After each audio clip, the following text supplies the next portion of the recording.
দিন শেষে বাংলাদেশকে এগিয়ে রাখছেন পেসার হাসান মাহমুদ। 5টি ক্যাচ মিসকে বলছেন খেলার অংশ। দ্বিতীয় দিনে আয়ারল্যান্ডকে দ্রুত অল আউট করতে চান। অন্যদিকে স্বস্তিতে না থেকে আরও কিছু রান যোগ করার লক্ষ্য আইরিশদের।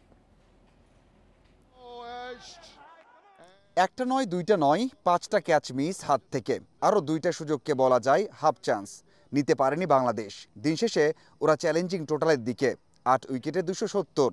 তারপরেও ফিল্ডারদের দোষ দিতে নারাজ হাসান মাহমুদ।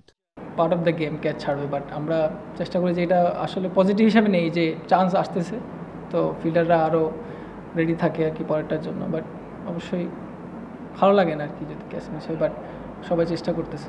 প্রথম দিনের উইকেট থেকে খুব একটা সুবিধা নিতে পারেনি বোলাররা। তবে আভাস পাওয়া গেছে স্পিন সুবিধার। সময়ের সাথে স্পিন স্বর্গ হয়ে উঠবে, সেখানেই আশা দেখছেন টাইগার পেসার।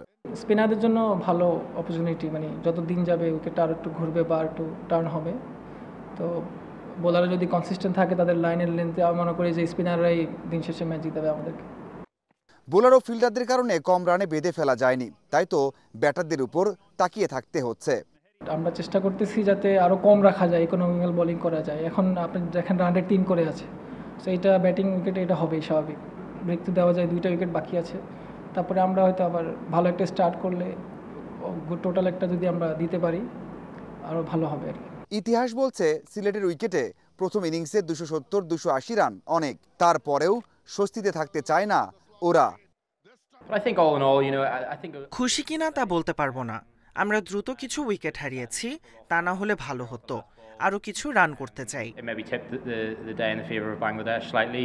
দ্বিতীয় দিনের প্রথম সেশন খুবই গুরুত্বপূর্ণ দুই দলের জন্য, যেখানে দ্রুত অল আউট করে ব্যাট হাতে ভালো শুরু করতে চায় টাইগাররা।